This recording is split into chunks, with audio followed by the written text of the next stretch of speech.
નમસ્કાર દર્શક મિત્રો, સૌના સરદાર સાહેબ અને વીર વિઠ્ઠલભાઈ આ ચર્ચા શ્રેણી જેમ જેમ આગળ વધતી જાય છે તેમ તેમ દર્શક મિત્રોમાં ઉત્સાહનું ઘોડાપૂર ઉમટતું જોવા મળે છે.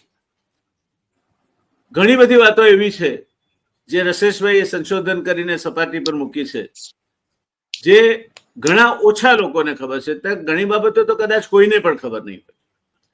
સરદાર સાહેબ વિશે કદાચ ઘણું વધારે જાણતા છે લોકો, પણ એમના મોટા વડીલ બંધુ વિઠ્ઠલભાઈ પટેલ સાહેબ માટે બહુ ઓછું જાણે છે લોકો.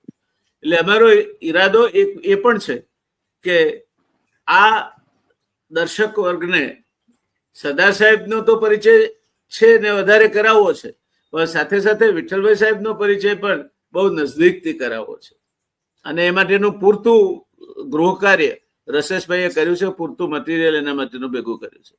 તો આજે શરૂઆત કરવી છે બારડોલી સત્યાગ્રહની. બારડોલી સત્યાગ્રહ એટલે શું એ વિશે તમે બધા જાણો છો. ઇતિહાસ જે કોઈ ભણ્યા છે બારડોલી સત્યાગ્રહ વિશે એમને કહેવાની જરૂર નથી. હું અત્યારે કહેતો પણ નથી, કારણ કે આ ચર્ચાના ભાગરૂપે અમુક વાતો આગળ જતા આવવાની છે. અત્યારે હાલ પૂરતા તો મારા સાથી રસેશભાઈને હું આવકારું છું. દર્શક મિત્રો આપ સૌને પણ આવકારું છું. અને આ ચર્ચામાં આપ જે રીતે રસ લઈ રહ્યા છો, જે રીતે જોડાઈ રહ્યા છો, એ જોતા મને એક ભવિષ્યમાં આશા એવી જાગે છે કે હજુ પણ મૂલ્યોનો કુલ રાસ નથી થયો. હજુ પણ લોકોને પ્રમાણિકતા, પ્રતિબદ્ધતા, પારદર્શિતા જેવા શબ્દોમાં રસ છે. હજુ પણ એમના નેતાઓમાંથી ક્યાંક એ સરદાર પટેલ સાહેબનો કે ક્યાંક વિઠ્ઠલભાઈ પટેલ સાહેબનો અંશ જોવા મથે છે. હજુ એને સાવ આશા છોડી નથી દીધી. અને એટલે અમે બંને મિત્રોએ નક્કી કર્યું હતું કે આપણે એ આશાની જે બુઝાતી વાટ છે એને સંકોરવાનું કામ કરીએ. હજુ પણ લોક હૃદયમાં આ બધું પડેલું છે, એ દીવો બુઝાય નહીં. અને પેલી સિનેમાના ગાયનની પંક્તિ છે, નિર્બલ સે લડાઈ એ બલવાન કી, ये कहानी है दिए की और तूफान की. અત્યારે અનૈતિકતાનું તોફાન એટલું જોરદાર ફૂંકાઈ રહ્યું છે કે નૈતિકતાનો દીવો એ આ શગ ના રાખે તો કદાચ રહી શકશે નહીં. અને એની લો એટલે જ્યોત થથરાશે. એક નન્ના સા દિયા ઉસને હમલા કિયા. તો એ નૈતિકતાની ધ્રુજી રહેલી જ્યોતને ક્યાંક બળ મળે, ક્યાંક કોકનામાં સરદાર સાહેબની વાતમાંથી કે વિઠ્ઠલભાઈ સાહેબની વાતમાંથી કાંઈક શ્રદ્ધા જાગે, ક્યાંક આપણે ગુજરાતી હોવાનું ગૌરવ જાગે. એ દિશામાં અમે આ આયામ આરંભ્યો છે. અને એમના નામ સાથે જ આશીર્વાદ જોડાયેલા છે. એટલે શરૂઆતથી જ પહેલા એપિસોડથી જ એમાં ખૂબ રસ ઉભો થયો છે. ત્યારે આપ સૌને અમે આવકારીએ છીએ. રસેશભાઈ, આ સરદાર સાહેબને તો મને લાગે છે કે જેલમાં જવાની ટેવ પડી ગઈ. અને એવી ટેવ પડી ગઈ હતી કે જયારે વિઠ્ઠલભાઈ નું અવસાન થયું, જીનીવામાં થયેલું, અને ત્યાંથી એમને આ જે કોફિનની વાત થઈ એમાં ભારત લઈ આવવામાં આવ્યો મૃતદેહને, ત્યારે પોતાના ભાઈના અંતિમ સંસ્કાર માટે, મોટા ભાઈના અંતિમ સંસ્કાર માટે સરદાર સાહેબે પેરોલ માગી. પણ લુચ્ચા બ્રિટિશ સરકારના અધિકારીઓ એવું કહ્યું કે તમે એવું લખીને આપો કે હું હવે પછી સ્વાતંત્ર્ય સંગ્રામ કે એવી કોઈ પણ પ્રવૃત્તિમાં ભાગ નહીં લઉં તો તમને પેરોલ આપીએ. સરદાર સાહેબે કહ્યું, કોને કહો છો તમે? કોની પાસેથી આવી અપેક્ષા રાખો છો? આજે નહીં અને ક્યારેય નહીં. મારા ભાઈના અગ્નિ સંસ્કાર કરવા વાળા છે મારા કુટુંબમાં અને થશે. પણ જો શરતી અગ્નિ સંસ્કારમાં હાજર રહેવાની, એમની અંતિમ વિધિમાં હાજર રહેવાની હું પેરોલ પર જવા માટેની અરજી આપીશ તો એમનો આત્મા ચોક્કસ અવગતે જશે. માટે એ મારાથી નહીં બને. અને સરદાર સાહેબ વિઠ્ઠલભાઈ પટેલની અંતિમ વિધિ સમયે ગેરહાજર હતા, જેલમાં હતા. આ નૈતિકતા છે.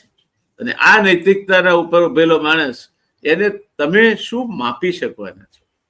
તમે ગમે તેવી માપ પટ્ટી લાવો કે ગમે તેટલી ઊંચાઈ આપો, એને બધું ના, એવરેસ્ટના શિખર પાસે ઉભા રાખો ને તો એ પાછળથી સરદાર સાહેબ ને વિઠ્ઠલભાઈ સાહેબના માથા દેખાય, એટલા ઊંચા છે. એ માપવાનું યુનિટ જ નથી, બેરોમીટર જ નથી કોઈ એમને માપવાનું.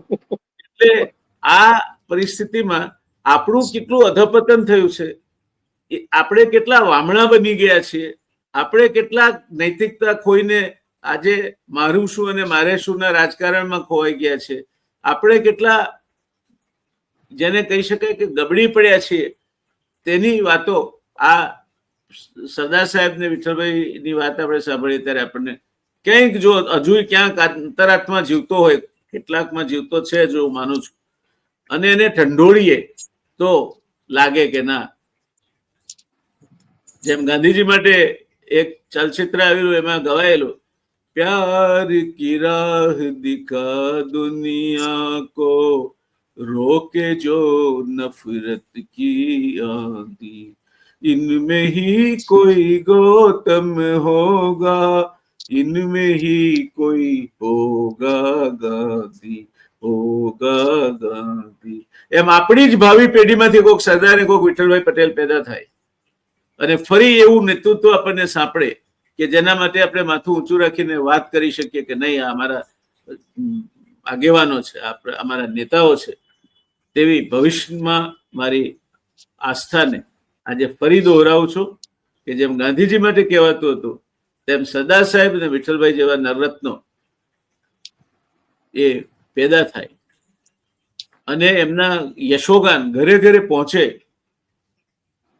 નાના બાળકો મોટા થઈ રહ્યા હોય એમને એમની માતાઓ વિઠ્ઠલભાઈ ને વલ્લભભાઈ સાહેબની વાત કે, એમના વીરત્વની વાત કે, એમની ટેકની વાત કે, બે ભાઈઓ વચ્ચેના પ્રેમની વાત કે, વલ્લભભાઈની સહનશીલતાની વાત કે, કેવું બાબલી ઉપર જાતે દામ દઈ દીધું તો એની વાત કે, અને કેવું પોતાના મોટા ભાઈના અંતિમ વિધિમાં પણ હાજર શરતી રહેવા માટે પેરોલ મળતી હોય તો મારે નથી જોઈતી, જા, એ કહી દેનાર સરદાર પટેલ આજે ક્યાં છે? સરદાર પટેલના નામે સ્મારકો ઉભા કરવાથી સરદાર પટેલ જીવતા નહીં થાય. સરદાર પટેલ જે હતા એના વધારે નહીં 10% પણ આપણે થઈ શકીએ તો મને લાગે છે સરદારને સાચી શ્રદ્ધાંજલિ આપી ગયા છે. અને એટલે શરૂઆત કરીએ આપણે. મેં કહ્યું કે સરદાર સાહેબ જેલમાં વારંવાર જતા હતા ને અડધું એમની તબિયત બગડવાનું એ પણ એક કારણ છે. ત્યારે રસેશભાઈ, સરદાર સાહેબનું જે આ જેલવાસની જે આખી યાત્રાની વિગતો છે તે જરા આપ દર્શક મિત્રો સમક્ષ મૂકશો. પહેલું તો હું કહી દઉં કે જેમ આપણે શરૂઆતમાં વાત કરી કે અમારો એક પ્રયાસ છે સરદાર સાહેબ ને વિઠ્ઠલભાઈ વિશે જાણવાનો, પણ સાથે સાથે અમારો એવો પણ પ્રયાસ છે કે એવી પેલી બંધારણીય ભાષા કે જે લોકોને સમજ ન પડે એવી ભાષા નહીં, પણ સરળ ભાષામાં વાત ગળે ઉતરે એ રીતે અમારો પ્રયત્ન છે કે જેથી કરીને લોકોને સરદાર સાહેબ અને વિઠ્ઠલભાઈને સમજવામાં સહેલું પડે. કારણ કે વિઠ્ઠલભાઈને આમાં તકલીફ શું થઈ છે, વિઠ્ઠલભાઈની બાયોગ્રાફી જે જીઆઈ પટેલે લખીને એ એટલી બધી બંધારણીય ભાષામાં લખાઈ છે અને એટલા બધા શબ્દો પ્રયોગ એવા થયા છે કે સામાન્ય માણસ વાંચતો તો હોય ને તો અડધેથી અટકી જાય કે નથી વાંચવું, બહુ આમ હેવી કહી શકો વાંચનમાં, એવું એ ટાઈપની લખાયેલી છે. એટલે સરળ ભાષામાં શક્ય હોય ત્યાં સુધી સરળ ભાષાનો ઉપયોગ કરીને લોકોને વાત જણાવવાનો અમારો આ પ્રયત્ન છે. હવે મૂળ વાત ઉપર આવીએ તો સરદાર પટેલનો જેલવાસનો ઘટનાક્રમ. સૌથી પહેલું એમને રાસ ગામે એમની ધરપકડ થયેલી 7 માર્ચ 1930 ના રોજ, અને એમની ધરપકડ થઈ અને 26 જૂન સુધી એમને રાખવામાં આવેલા, એટલે ટોટલ 111 દિવસ. 1 જુલાઈ થી તિલક જયંતિના કાર્યક્રમમાં આઝાદ મેદાનમાં મુંબઈથી એમની ધરપકડ થઈ, નજરબંધ કરાયા, યરવડા જેલમાં મોકલવામાં આવ્યા. 1 નવેમ્બરના રોજ એમને છોડી દેવામાં આવ્યા. ત્યારબાદ ડિસેમ્બર 1930 ફરી ધરપકડ થઈ અને 25 જાન્યુઆરી 1931 ના રોજ એમને મુક્ત કરાયા. એ સમયગાળો દરમિયાન ટોટલ બધું ગણીએ તો 208 દિવસ થાય. 4 જાન્યુઆરી 1932 થી 14 જુલાઈ 1934 દરમિયાન 16 મહિના ફરી યરવડા જેલમાં એમને ધરપકડ થયેલી અને કેદ કરવામાં આવેલા. આ દરમિયાન નવેમ્બર 1932 દરમિયાન એમના માતા લાડબાઈનું અવસાન થયેલું, એ પણ એમને સમાચાર જેલમાં જ મળેલા. અને 1 ઓગસ્ટ 33 ના રોજ ગાંધીજીને કેદ કર્યા. એ પછી સરદારને નાસિક જેલમાં શિફ્ટ કરવામાં આવ્યા. 7મી નવેમ્બરના રોજ 1933 ના રોજ સરદાર પટેલને જેલમાં જણાવવામાં આવ્યું કે વિઠ્ઠલભાઈ પટેલ, એમના મોટા ભાઈ જેમની આપણે વાત કરીએ છીએ, એમનું અવસાન 22 ઓક્ટોબર 1933 ના રોજ થયેલું. આ નરહરી પરીખના ભાગ 2 1992 નંબરના પાન ઉપર લખેલું છે, છતાં પણ વિઠ્ઠલભાઈના વોલ્યુમમાં પણ લખેલું છે અને આ જગ જાહેર છે. એટલે વિઠ્ઠલભાઈનું જયારે અવસાન થયું ત્યારે સરદાર જેલમાં હતા. વિઠ્ઠલભાઈનો સુભાષચંદ્ર બોઝે એમનું કોફિન તૈયાર કરીને એમને ભારતમાં મોકલવામાં આવ્યા સ્ટીમર માર્ગે. ત્યારે સરદાર પટેલને હવે વિઠ્ઠલભાઈને કોઈ સંતાન નતા, એટલે એમનો અંતિમ ક્રિયા કરે કોણ, એટલે એ પ્રશ્ન મોટો હતો. આપણે હિન્દુ આફ્ટર ઓલ તો એ લોકો હિન્દુ પરિવાર, પણ સરદાર પટેલે જયારે રજૂઆત થઈ એટલે બહારથી સરદાર પટેલને જેલમાં પેરોલ પર મુક્ત કરવાની વાત થઈ. એટલે અંગ્રેજોએ, બ્રિટિશ અમલદારોએ ને લોકોએ એમ કહ્યું, અધિકારીઓએ, કે તમને શરતી જામીન મળે, જેમાં તમારે બહાર નીકળીને કોઈ પણ પ્રકારનું તમારે ભાષણ સરકાર વિરુદ્ધ નહીં કરવાનું અને સત્યાગ્રહની કોઈ પણ ચળવળમાં તમારે ભાગ નહીં લેવાનો. એટલે સરદાર સાહેબે એ વખતે રોકડું પરખાયું કે હું છૂટીશ તો મારી મરજીએ છૂટીશ, હું પાછો જેલમાં નહીં આવું, તમારે મને શોધીને લઈ જવાનું. જો તમારે છોડવો જ હોય તો તમારે મને કોઈ શરત વગર મને છોડવાનો અને હું પાછો જેલમાં જાતે નહીં આવું, તમારે મને શોધીને લઈ જવાનું.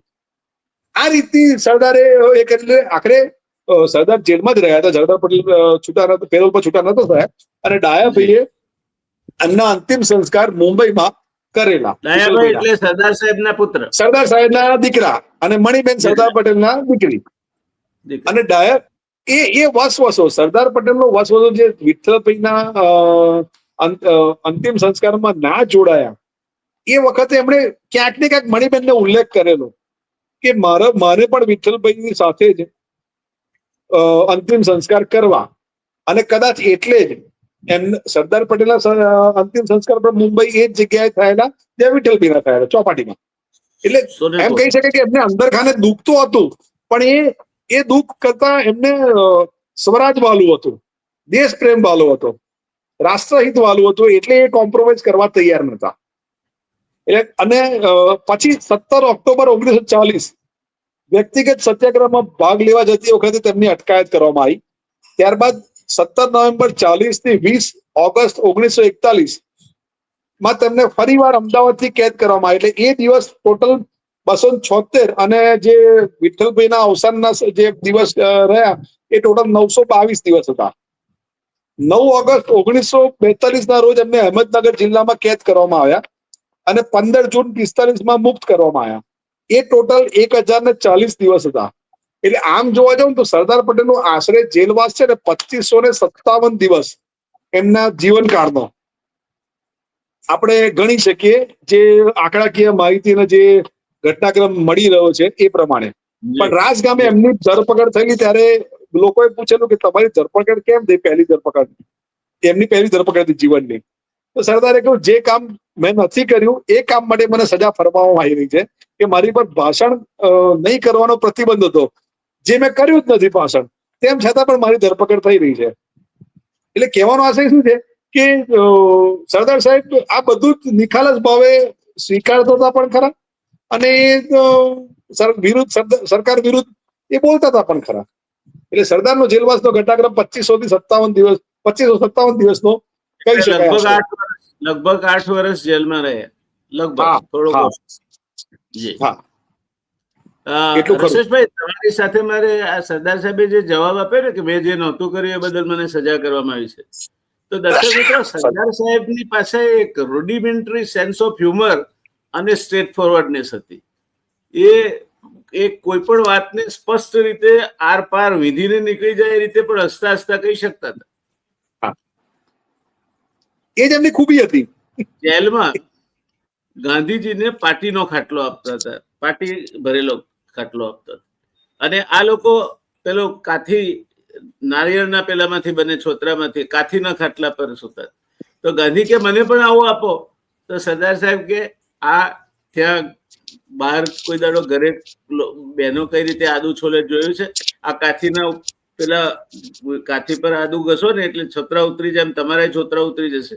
શરીરમાં તો કશું છે નહીં, તમારે શું કરવા કાથીના ખાટલા પર સુઈ રહેવું છે? ના પાડી દીધી. પછી અહીં આશ્રમમાં એક વાછરડું અત્યંત રીબાય અને બાપુ એનાથી દ્રવી ઉઠ્યા કે આ હવે જીવવાનું ડોક્ટરે કહ્યું કે બચે એવી કોઈ શક્યતા નથી. ત્યારે શું કરવું? તો કે એને ઝેરનું ઇન્જેક્શન આપીને શાંત કરી દઈએ. તો બાપુએ સરદાર સાહેબને પૂછ્યું. સરદાર સાહેબ તો કોમન સેન્સ ના માણસ, એમને કઈ લાગણી બગડી હતી બહુ લેવા દેવા નહોતી, સીધું ને સટ જે લાગતું હોય કહેવાનું. એટલે એમણે કહ્યું કે 4-6 દિવસ રહેવા દો, એની મેં તે ઉકલી જશે. તમે એને આ ઇન્જેક્શન અપાઈને શાંત કરી દેશો તો નકામમાં એક ઉહાપો થશે બાદ. પણ ગાંધીજીથી એ નહીં જોવાયું અને છેવટે વાછરડાને શાંત કરી દેવાય. પણ સરદાર સાહેબ એ મતના હતા કે ભાઈ 4 દાડા રે, એમાં કઈ વાંધો નહીં, એનો યોગ્ય સમય આવશે એટલે એનો દેહ છૂટી જ જશે. એટલે આ સરદાર સાહેબની રૂડિમેન્ટરી સેન્સ ઓફ કોમન સેન્સ હતી, એકદમ પાયાની, જેને બુદ્ધિ કહેવાય. તળ જમીનના માણસ હતા સરદાર સાહેબ. સરદાર સાહેબ લાગણીશીલતાના માણસ નહોતા. Nehru was kind of a romanticism with which he was bestowed upon.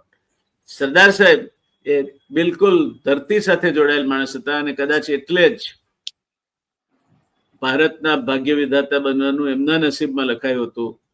550 કરતા વધારે રજવાડાઓને એકત્રિત કરીને, નવાબને જુનાગઢના નમાવીને અને ભારતમાં એમણે જોડ્યા અને આપણને ભારત નામનો દેશ આપ્યો, જે પછી આપણે ભાષાવાર પ્રાંત રાજ્ય રચના કરીને તોડ્યો અને હજુ તોડતા જ રહ્યા છીએ. સરદાર સાહેબના આત્માને શું થતું હશે ખબર નથી. એક દિવસ એવો આવશે કે તાલુકે તાલુકે દેશ વસતો હશે.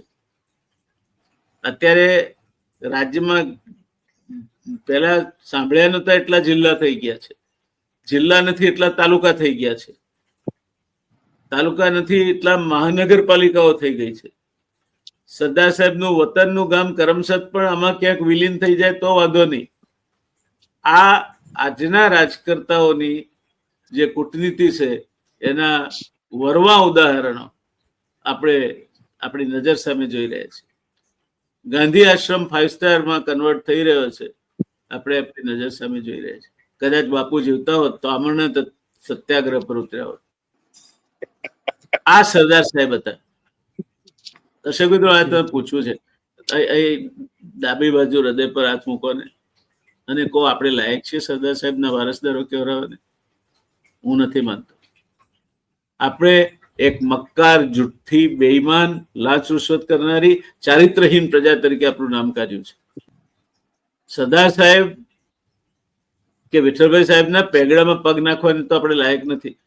અને જેમાં વિધાનસભા બેસે ગુજરાતની, એ ભવનનું નામ વિઠ્ઠલભાઈ પટેલ ભવન છે. કેટલાને ખબર છે કે વિઠ્ઠલભાઈ કોણ હતા? 182 ધારાસભ્યોમાંથી જો 32 પણ એવા નીકળે કે જે વિઠ્ઠલભાઈ વિશેના 10 પ્રશ્નો કાઢી અને જવાબ આપી શકે તો જુદી વાત. હા રસેશભાઈ, શું કહો છો આપ? હું અહીંયા તમને આપણે કહેવા માંગુ ને દર્શકોને કહેવા માંગુ કે વિઠ્ઠલભાઈ પટેલ ભવન તો બરાબર છે કે ભાગ્યે જ ખબર છે કે વિઠ્ઠલભાઈ કોણ છે, પણ એ વિઠ્ઠલભાઈ પટેલના ભવનમાં વિઠ્ઠલભાઈ પટેલની જન્મ જયંતિને પુણ્યતિથિના પુષ્પાંજલિ થાય છે કે નહીં એ પણ મીડિયામાં નથી આવતું. તમે અત્યાર સુધીના બધા જ મીડિયા જોઈ લો, ન્યૂઝપેપર, સમાચાર પત્રો વાંચી લો, અને સાહેબ આપ તો મારાથી પણ વધારે ઉંમર વાળો છો તો આપે કદાચ જોયું હોય તો મને નથી ખબર, પણ મેં ક્યાંય અત્યાર સુધીમાં સમાચાર પત્રોમાં વાંચ્યું નથી કે વિઠ્ઠલભાઈ પટેલને પુષ્પાંજલિ અર્પણ થઈ હોય. એ ભવનમાં બેસનારા 182 જીવોને જો પૂછવામાં આવે 10 પ્રશ્નો, હું ગેરંટી સાથે કહું છું, અને 10માંથી 4 પ્રશ્નો કે એને પાસિંગ માર્ક રાખો તો ચોથા ભાગની સંખ્યા પણ પાસ નહીં થાય. એટલે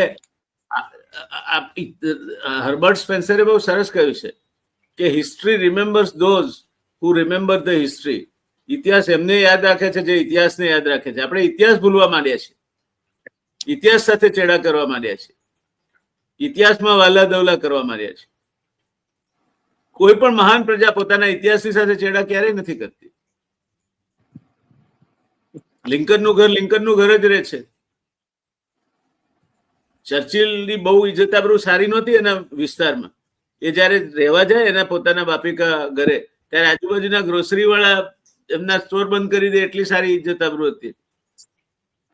ભલે પછી એ બ્રિટનનો બહુ નામી વડાપ્રધાન બને જુદી વાત છે, બાકી એ ગ્રોસરીના બિલ ચૂકવતો નતો.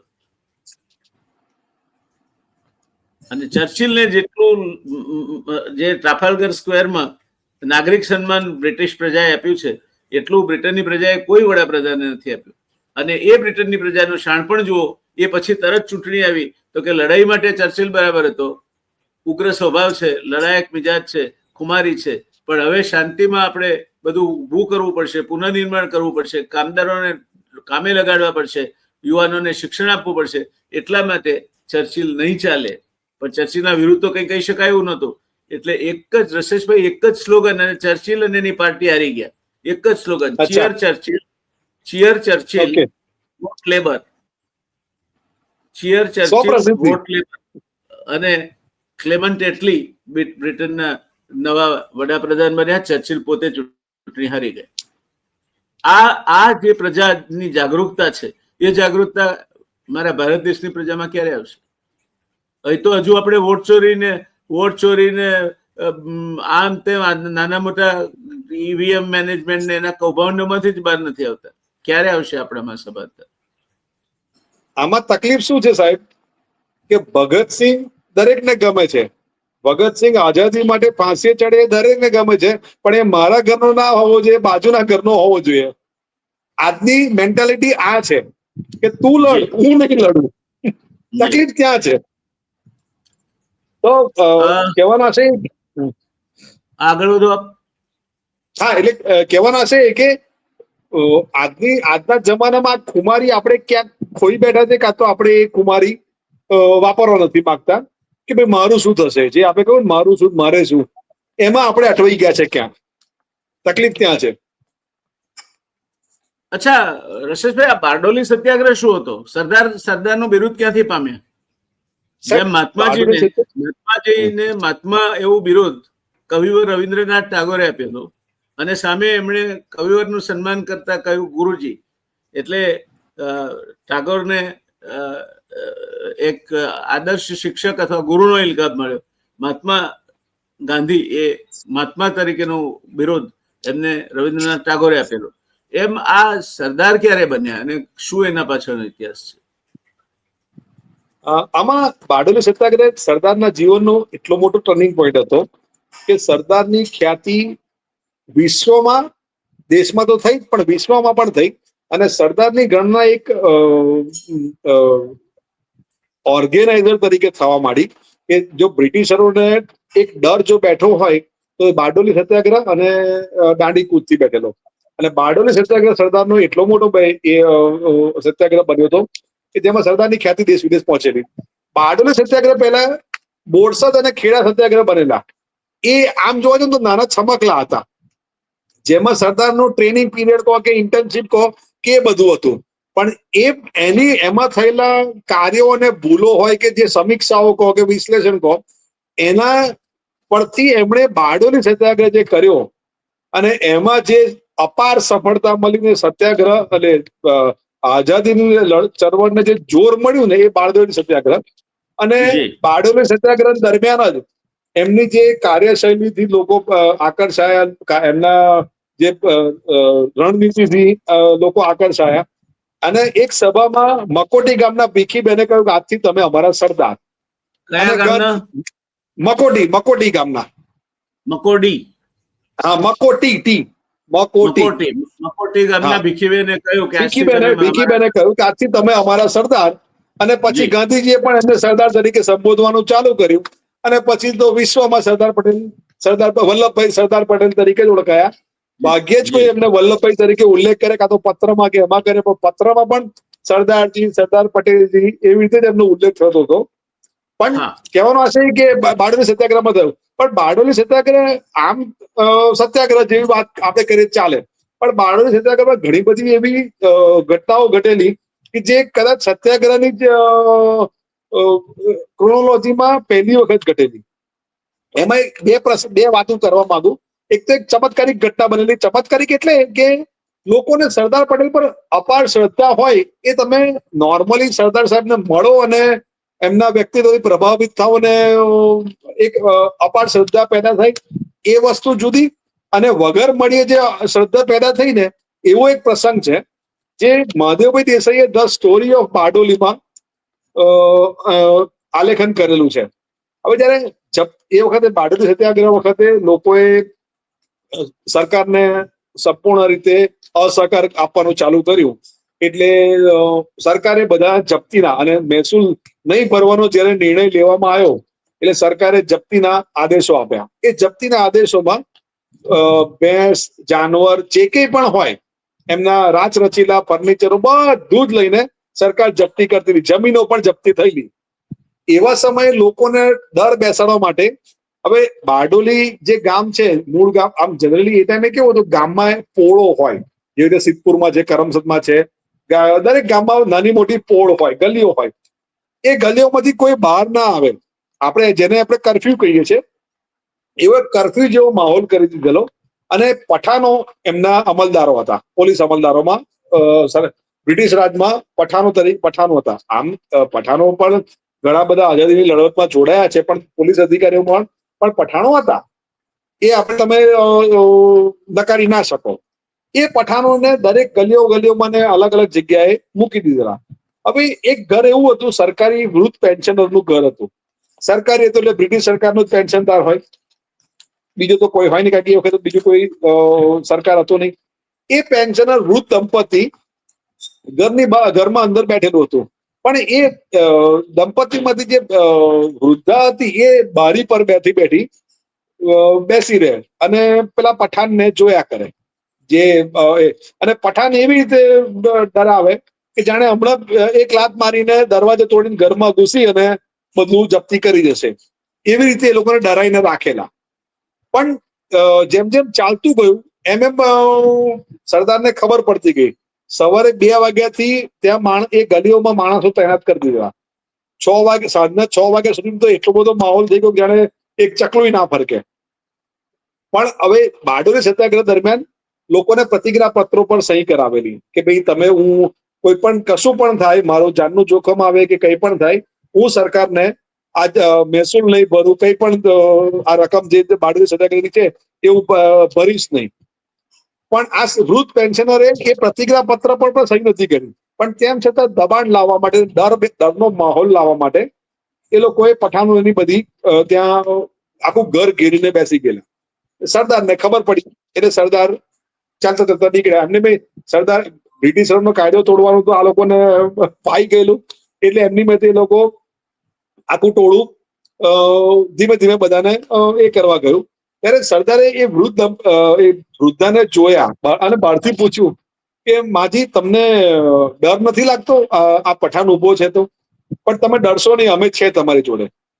ત્યારે વૃદ્ધાનો કેટલો સરસ જવાબ હતો કે એમના હાથમાં એવું હતું કે હાથમાં ગુલાબ રાખેલું અને રામ નામનું જપન કરતો હતા. અને એમણે સરદારે એવું પૂછ્યું કે મને ખબર છે કે તમે ડરશો નહીં, પણ અમે તમારી સાથે છે એટલી આશા રાખજો, અને તમારી રક્ષા અમે કરીશું. સરદારે એમ કહ્યું તો વૃદ્ધાએ એમ કહ્યું કે હું રામ નહીં, હું રામ છે ને તમે છો, પછી મારે ડર છે ને? વૃદ્ધાએ જવાબ સરદારને એવો આપ્યો. એટલે સરદારે કહ્યું કે હું રામ નથી, પણ રામ ભગવાન દયાળુ છે એ હું માનું છું, અને સાથે સાથે તમને એ પણ કહું છું કે આ દરવાજા પર તમને પોલીસ કર્મી કેમ ગમે છે? તો વૃદ્ધાએ એટલો સરસ જવાબ આપ્યો કે હું આ પોલીસ કર્મીને એનો આભાર માનું છું કે તમે એના લીધે મારા આંગણે આવીને મારી સાથે વાર્તાલાપ કરી રહ્યા છો. કારણ કે મારી એ શક્તિ નથી કે હું તમને ત્યાં પ્રોત્સાહન આપવા માટે કે તમને તમારા સત્યાગ્રહને ટેકો આપવા માટે ત્યાં પહોંચી શકું. અને એટલે જ વિરોધ પ્રદર્શિત કરવા માટે હું આ બારીએ બેઠેલું છું. અને એના કારણે તમે મારા ઘર આગળ આવીને તમે મારા ખબર અંતર પૂછ્યા, એટલે હું આ પઠાણની આભારી છું.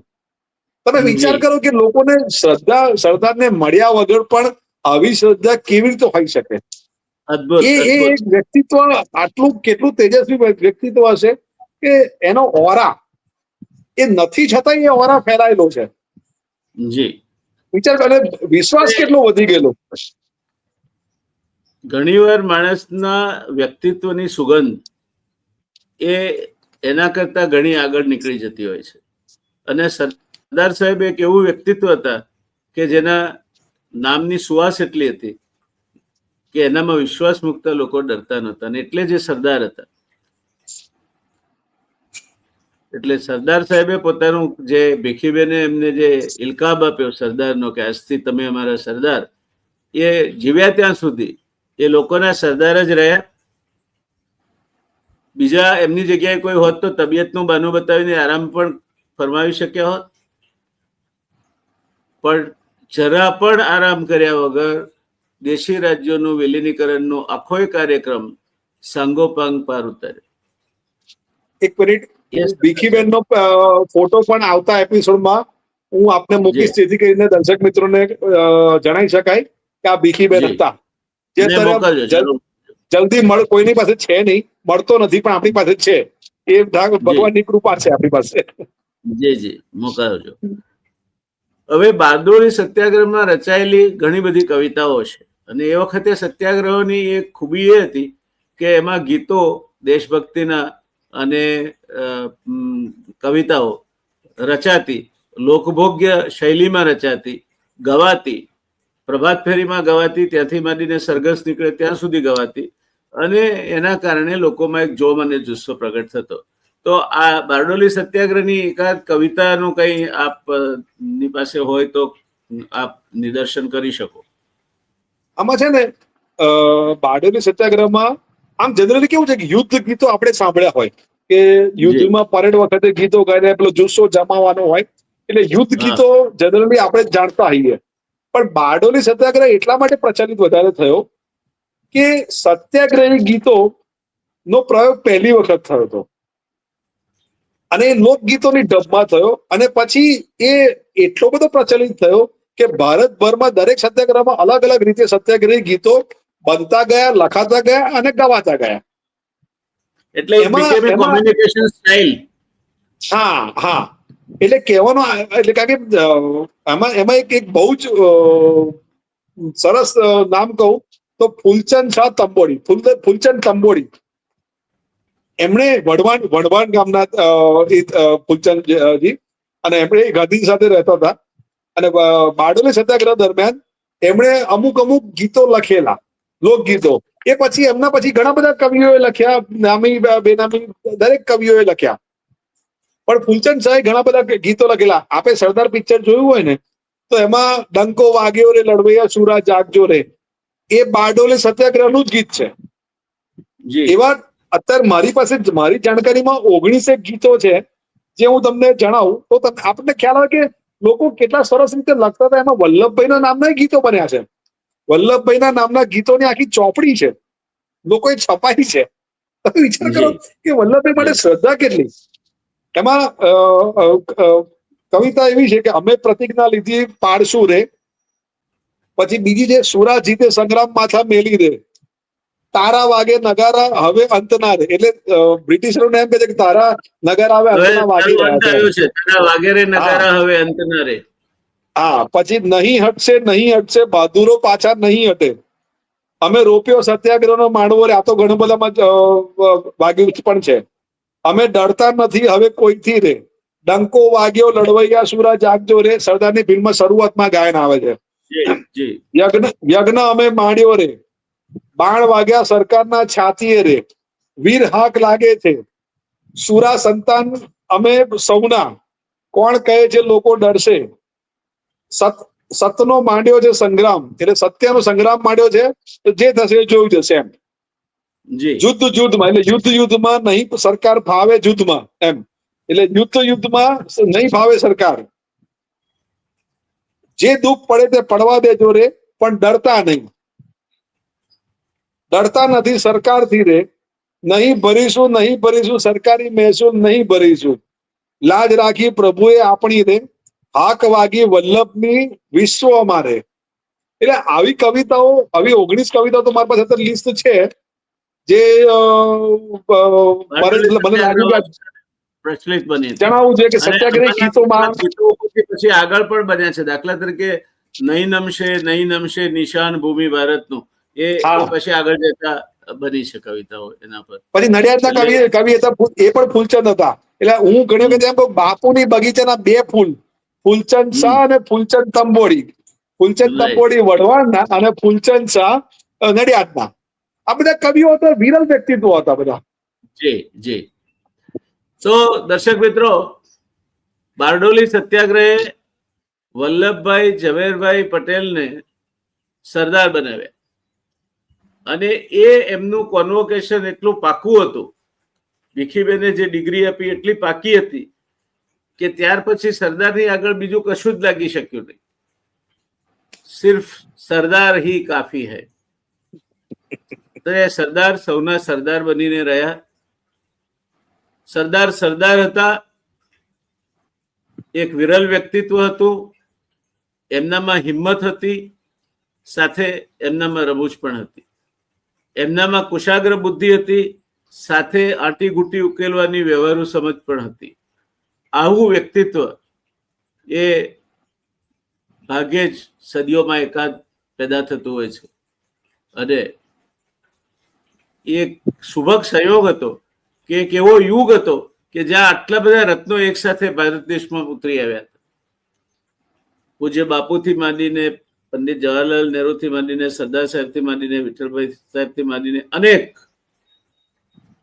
જેમને આપણે આજે યાદ કરીએ છીએ અને ઇતિહાસ જાણવાની, વાગળવાની આપણે પ્રયત્ન કરીને એમાંથી ક્યાંક આપણને કોઈ સ્ફુરણા મળે તો મેળવવા માટેનો પ્રયત્ન કરીએ છીએ. તો દોસ્તો, આજની આ કડી અહીંયા હું સમાપન તરફ લઈ જાઉં છું. વળી પાછા એક નવા આયામ સાથે, નવી વાત સાથે, નવા પ્રયોગો સાથે, નવા પ્રસંગો સાથે રસેશભાઈ ને પાછા આપણે તમારી સમક્ષ રજૂ કરીશું, એમને માણીશું. આ એવી ખાણ છે કે જેને જેટલું ખનન કરીએ તેટલા વધારે રત્નો મળે એમ છે અને મને ફાવી ગયું છે ખોદકામ કરતા, એટલે આપણે કરે રાખીશું. અમને પટેલો છે ને જીભે સરસ્વતી નથી, એટલે તકલીફ અમને શબ્દોની પડે છે.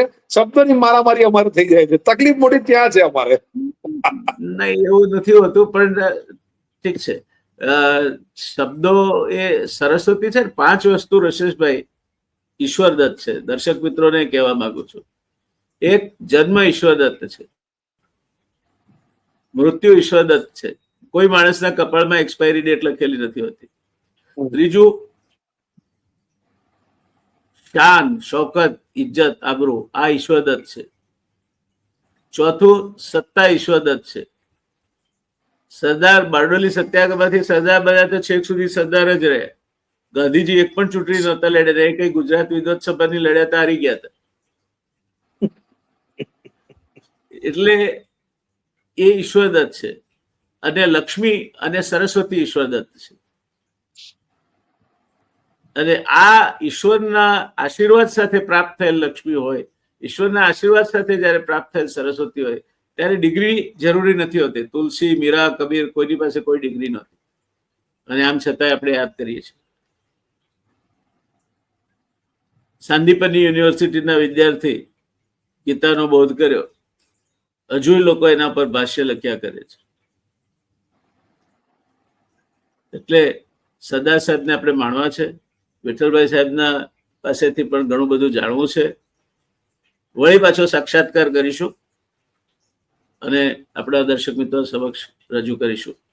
દર્શક મિત્રો, તમારા કોઈ પ્રશ્નો હોય તો ફરી પાછી એકવાર વિનંતી આપ રશેશભાઈને ચોક્કસ મોકલાવી શકો છો. અને બીજું, કમેન્ટમાં લખશે તો પણ ચાલશે.